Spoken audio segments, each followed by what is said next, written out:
Hello, and welcome back to the Futurism at JHU podcast. I'm Nicholas, I'm John. And I'm Ricardo. and today's topic is automation and the future of work. So, Ricardo and I have both taken a class at Hopkins called Expository Writing, Technology, and the Future of Work. And so, we basically discussed how we're slowly, becoming more and more automated as a society. And, obviously we've talked about artificial intelligence and, the kind of combination of robotics and artificial intelligence and just more streamlined systems in general is really going to change the whole kind of sphere of work and what it means to work and even what it means to be a human. So I kind of like to pose a thought question of, do you guys think that work is kind of integral to being a human? Because I feel like a lot of the times work is something that, brings people fulfillment. They feel like they're doing something with their life. They're some part of something bigger than themselves. And obviously it's, a way of living. It's how they support themselves. So do you guys think like work is just innately part of the human condition almost? Yeah, the way I would answer that is yes, but to a certain degree. I think that, it's having goals to work on, having things to do is one of the things that keeps us sane. Like if you having some free time in the day where you're not really doing anything, super helpful. But if you prolong that 2 days, 2 weeks, 2 months, 2 years, having no drive to do anything can be, really detrimental because you're not furthering yourself. You feel sluggish. You don't really want to do anything. So I feel like even if it's not necessarily to keep us like human, in order to keep us sane, we have something to do. And, doing something will, to a certain degree, always bring us fulfillment. Now, there are things that people want to do. There are things that people don't want to do. They have regular day jobs that they might or might not like. But at the end of the day, I believe that everybody's doing something that at least brings them somewhat of a fulfillment. And I think without those types of things, we would all go a little bit insane. No, yeah, absolutely. I think also from a biological perspective, it's like, all living things do some sort of work, like it or not. And sometimes biologically, we like to minimize the amount of work we do. So, like an anglerfish or something makes its prey go to it. But even in the earliest in times in human history, we've seen people go out and hunt for animals or forage for berries and do some sort of work. And then agriculture came around and we worked in the fields. And I think now we're kind of in a modern era where we do work for money and reward, but at its base level, it's the same kind of thing. We put forth the work and reap the rewards. So it's something that we've always done and something that, clearly we just can't stop doing. Yeah, that reminded me of Karl Marx, the quote, religion is the opium of the people. But I think maybe even he would agree with this, that you could maybe substitute the word religion for work, where work is the opium of the people in a sense, where, you guys have heard of like the rat race, right? Where, you're working endlessly for more money to keep a livelihood. And it's just like it's an endless cycle. And, the rich people are getting more and more rich. And, one thing I remember watching a video on Karl Marx and capitalism, and he basically said, and this kind of goes back to the point of being fulfilled in your work, is that most people actually don't like, I guess like, when you're a factory worker and you're making a sweater or something, right? You make the sweater, but then the sweater goes somewhere else. And like, I guess what I'm trying to get at is that people aren't directly, I guess, like, they're not directly reaping the rewards of their product. And like especially with automation, like the more and more we automate, the less and less there's like that personal involvement in the creation of products. um but I guess my what I was really trying to get at is that work I kind of see almost as a form of oppression in a sense. I think that's maybe a little controversial of a thing to say, but you know, you keep people working and they're spending most of their time, droning out. When they come home at the end of the day, they're just exhausted. They don't want to think about anything.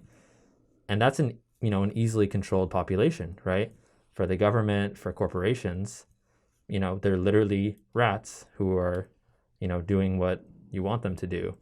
Um, Again, that's kind of a controversial thing to say, but I see it where automation could actually allow people to get out of the rat race and become independent and not be oppressed, where they could work on creative things and they could actually have the energy to think about bigger ideas and question their governments. And if they don't like what the government is doing and corporations are doing, then they have more energy and free time to actually do something about it.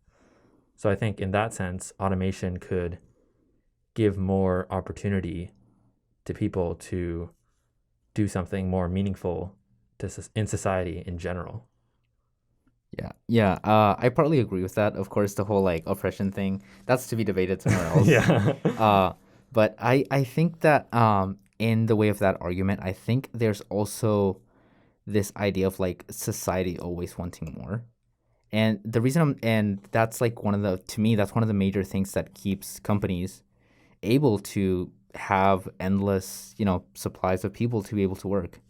The reason being is that, there's always new things to buy, right? We live in a very capitalist economy where there's always something new, there's always something shiny. People are developing these things, there are costs to these things.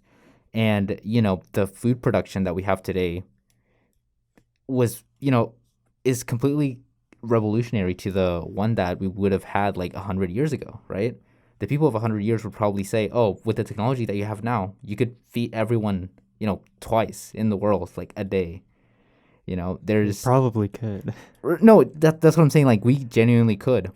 And the reason being is that, being in a capitalist society to a certain degree always makes us want to look for more. But that doesn't necessarily mean that we are fulfilled, right? You could have, a decent amount of food and lots of free time, or you could have a decent amount of food plus a house, plus a good house, plus a nice car, plus a lot of these other things that we just want to have, which may not necessarily bring fulfillment, right? You think of maybe a new phone, you think of a new laptop. Some of it might genuinely be useful to you, and then the rest just kind of, gets thrown out there. Like, you're not really using it, and it doesn't bring you more fulfillment than what you need. And so a lot of these things just kind of make you want to work more. And, companies take advantage of this, create new products, get more people to be under their leadership. And so, we're always in this endless cycle where we could potentially readjust and be able to fulfill most of people's needs today and have no such thing as like poverty or people that are literally starving in many parts of the world. Okay, I kind of see what you're saying. So, like, I think we've started off on like a really unconventional take of Yeah. like automation as sort of like liberation for the people. But it's not, a horrible idea.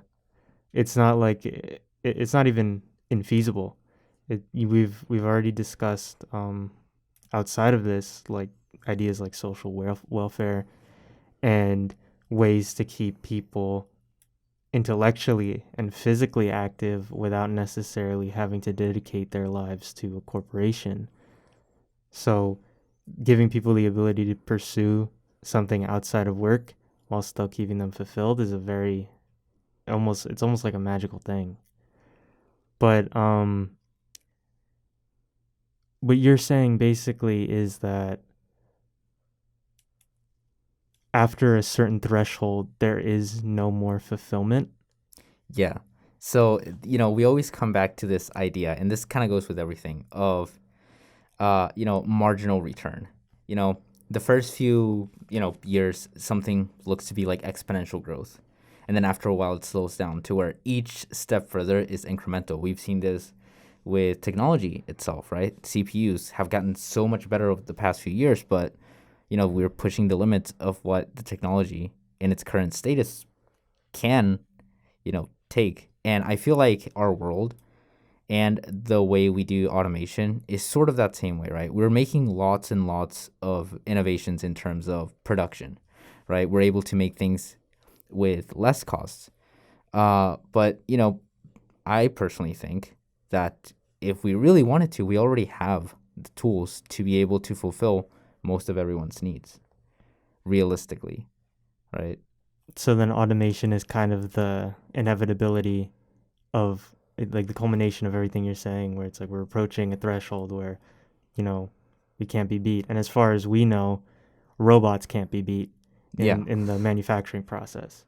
So basically, automation is sort of this inevitability, I guess, or something that we should look forward to because it would allow us to fulfill our needs in a greater capacity. Yeah, so that's pretty much exactly it.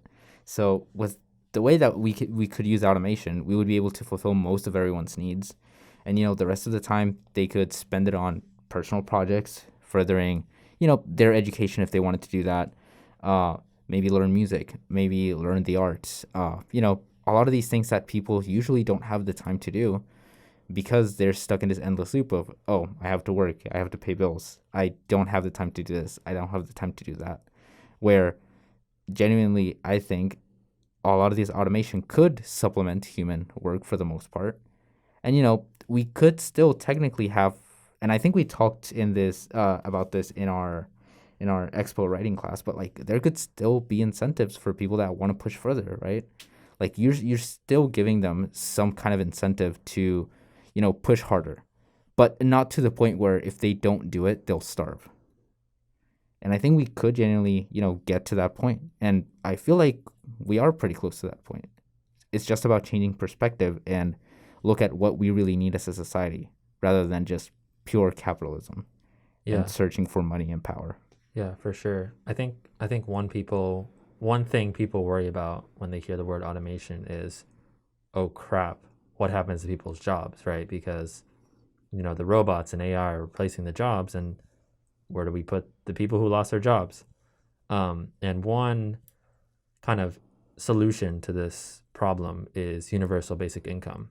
So going back to what John was saying about like social welfare and what you were saying about, supporting people is universal basic income. Like Andrew Yang, he ran for president a few years ago. He was a huge proponent of this, or he still is a huge proponent of this. But we also talked about it in expos, and I think it could work. The problem is that you would have greater like dependence on the government, and that's not a great thing, obviously. But maybe you could also have, support from like corporations as well. One idea that I had was maybe, let's say, Ricardo, you get replaced by a robot worker, right? Or just at least part of your job is replaced.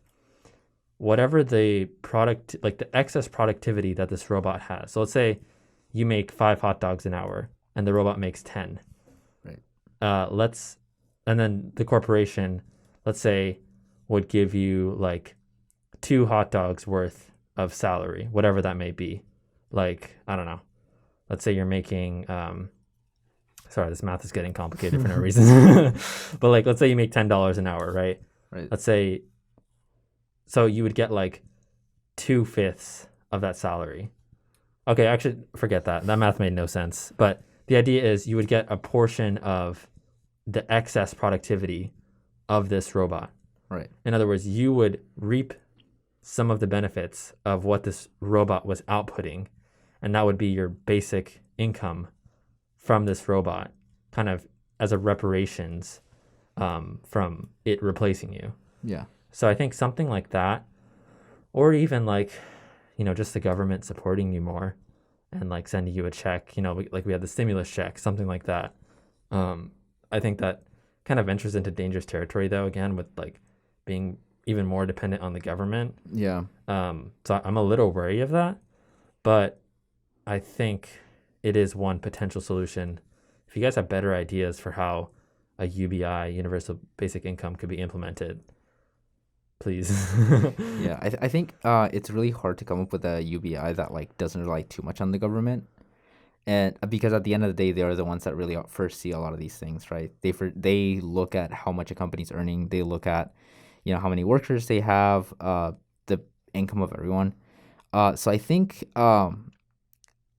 that in a way, like with all these conversations, we should strive to, I guess not like demonize the government as much as it already like is, but like rather think positively of what it could be, right? Like if we genuinely have the right people in government, like a lot of good things can happen if we allow also the people to be able to hold a lot of the power in government, right? Because right now a lot of the decisions with the lobbying and stuff like that, the people have a voice, but it's might not be as strong as like companies' voices in certain matters.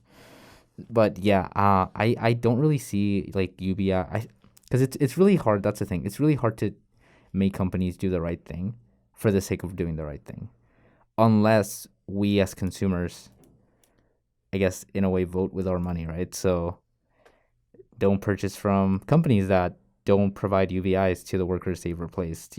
Stuff like that is, I think, the only other option I could see for like getting companies in check for like, giving UBI and things of that sort. But otherwise, I think we kind of have to rely on the government to some extent. Yeah, I mean, I know, I know where you're coming from, and I hate to be this guy, but I just, while you guys were speaking, I couldn't stop thinking about all of the caveats and all of the things that have to go right. Yeah. And uh, I think this is kind of like a divide within futurism that you kind of have to walk along, is you have to balance between realism and optimism.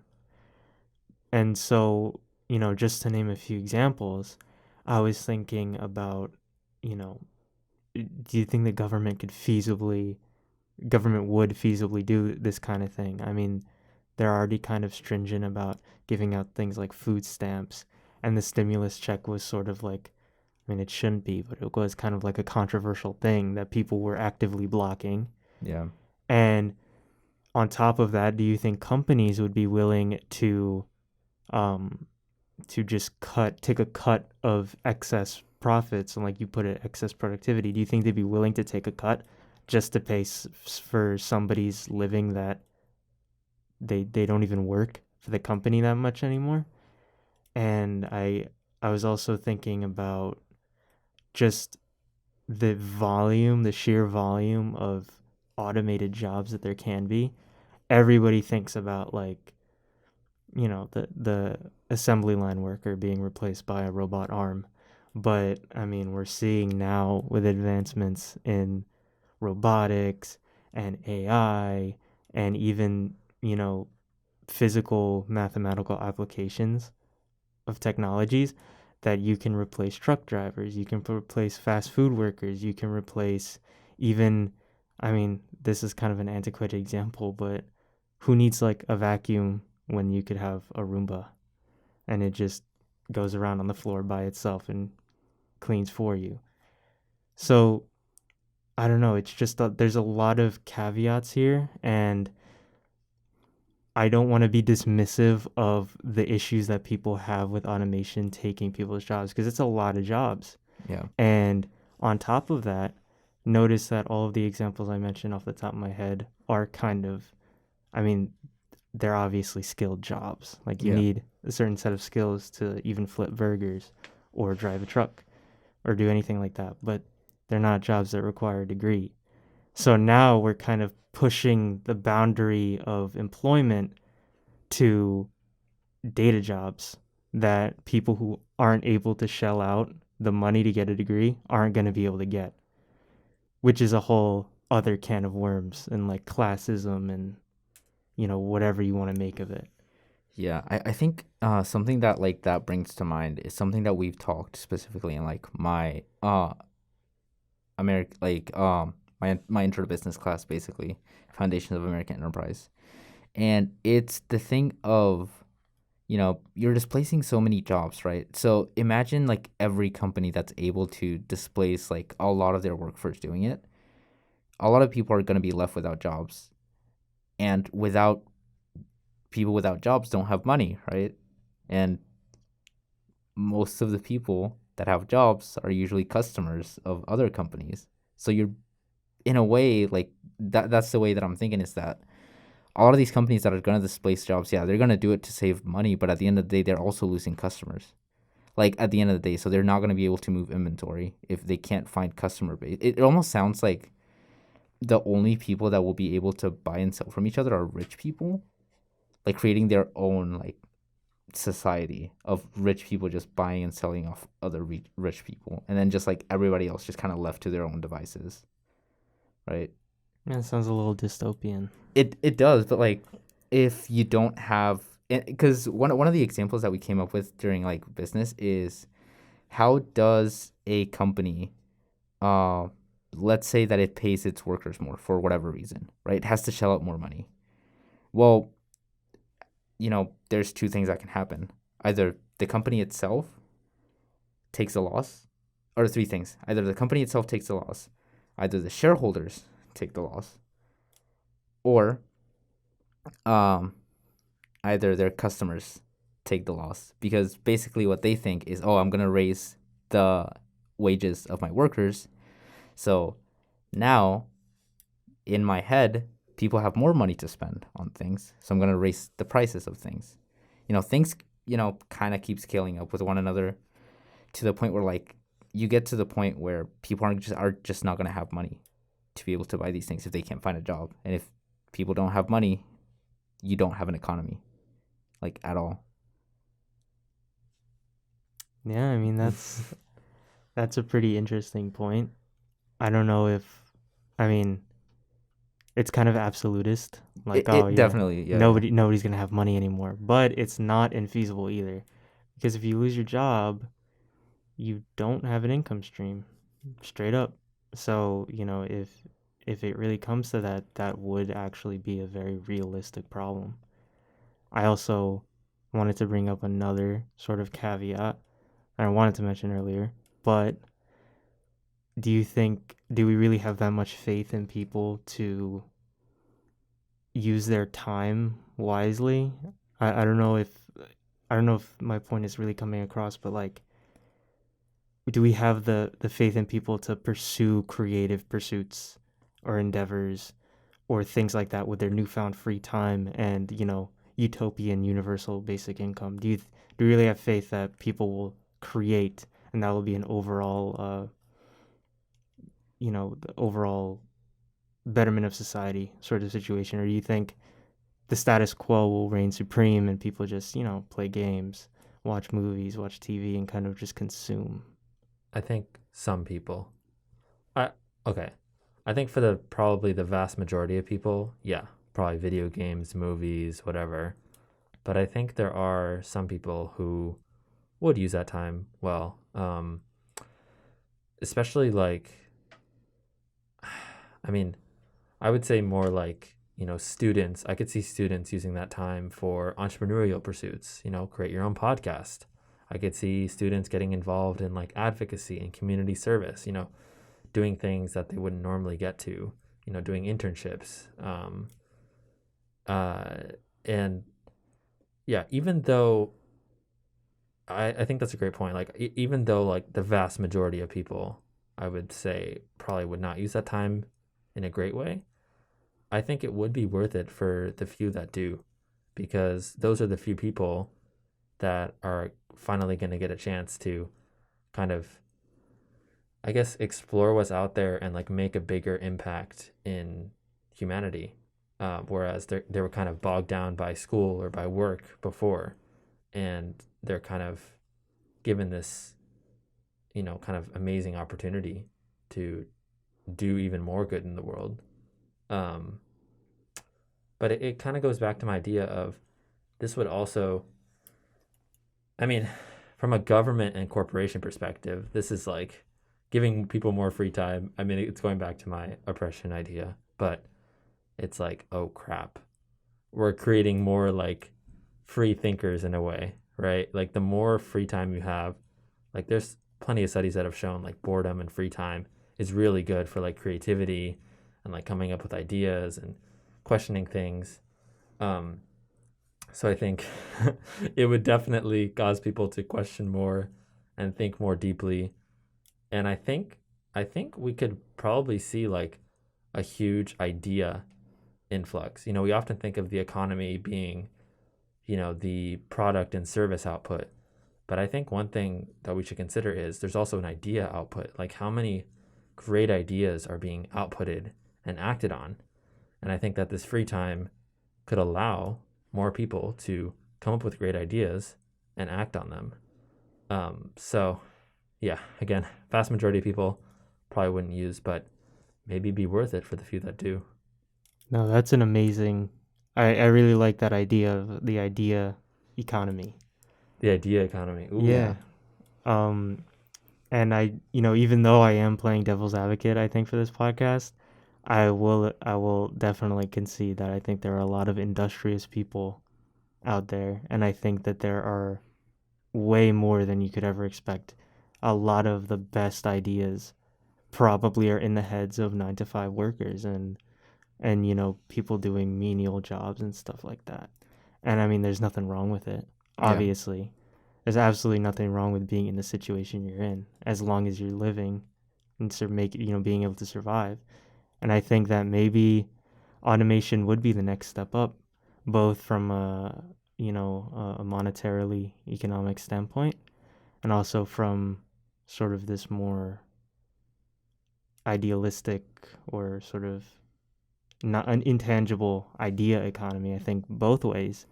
Maybe automation is the way to kind of fuel both economies. Yeah. So, I don't know. It's something to think about, I guess. Yeah, to the same degree, I think. I think we can honestly just look at like what people do right now and sort of get a sense of what people would be able to do with their free times. A lot of people, to a certain degree, do have some amount of free time, right? And you can really see what they spend it on. For example, one of the things I do, even though my life is right now as a student filled with work, I always have something to do, but I still find time to go to the gym, right? It's one of the things where I'm taking time that I could be doing anything else with and putting it towards going to the gym. Same thing with watching certain things or creating, right? If you're into that, doing photography, doing videography. And I think the people that are already doing that would benefit the most when they have more free time. Because whenever you really like something, you're just going to put your all into it, right? Be it programming, be it, I don't know, maybe you're a bodybuilder if you're doing that. Maybe you like certain creative writing, photography, videography, a lot of that stuff. I do think that most people would probably do fall in the sort of very stable consuming that we've seen before. But a good amount of people also that are already doing stuff now, despite having to work 2 jobs, 3 jobs, and still finding the time to do creative things, to create music, to create works of art, writing, to go to the gym, to do all these other things. I feel like they would benefit the most. They would see the most boom out of anyone out there.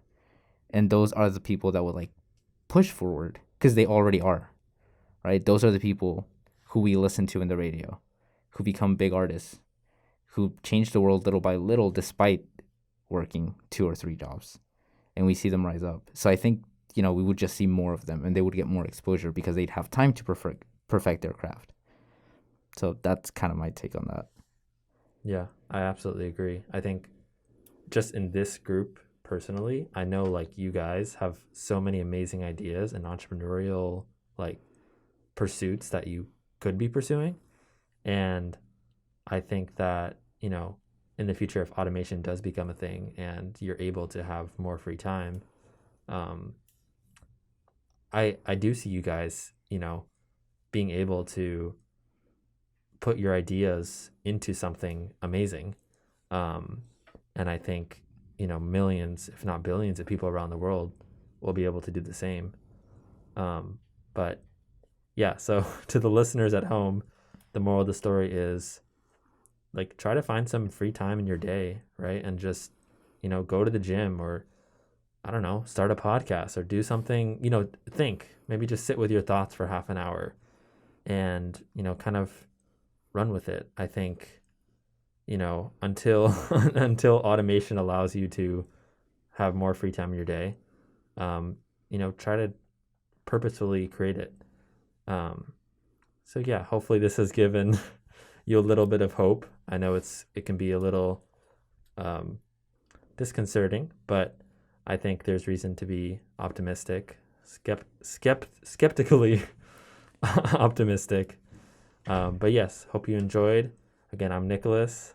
I'm John. Thank you so much for listening. And I'm Ricardo. And we'll see you on the next one. Bye. See ya. Bye.